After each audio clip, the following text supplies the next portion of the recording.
भैया सुनियो नहीं सुनियो कहल की सती माई अपना के कारखना ने लाहे माता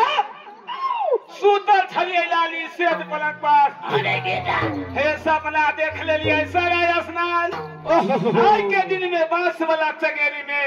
हाँ यो पान फूल छत का सेली हाँ यो धूप अगरबत्ती घी हर हमारे सो दियो हे मान करैया हम जब सारा स्नान कौन नहीं करैया जेबे सती माई अपना कारखना दे लाल के जे बोली सुनाई मारैया करे जा में मुक्का कहिया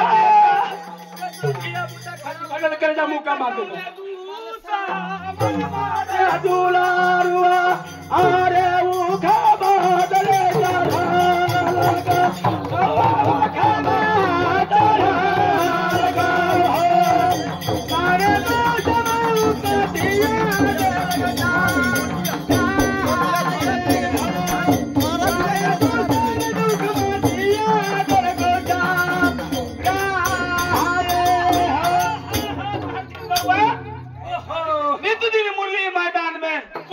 खेले छलो गाड़ी घन के आके लका चराबै छलो आ दोस्त यार जरे गुल्ली टाल खेले छलो आ हुआ से जेबै छलो माय बेटा में निक बेजा बतियाई छ बड़े बेटा आय के दिन में कोने हंदू समुदाय मुराई मुराई ए मुराई ने मुदाई मुदाई दुश्मन अरे कौन है दूसा हमर मारे ये कलाउता रे उखा बहादुर चढ़ाला था उखा चढ़ाल गाओ हो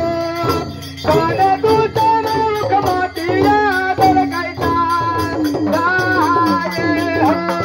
कौन तू चमुख माटिया दल कैसा लाए हो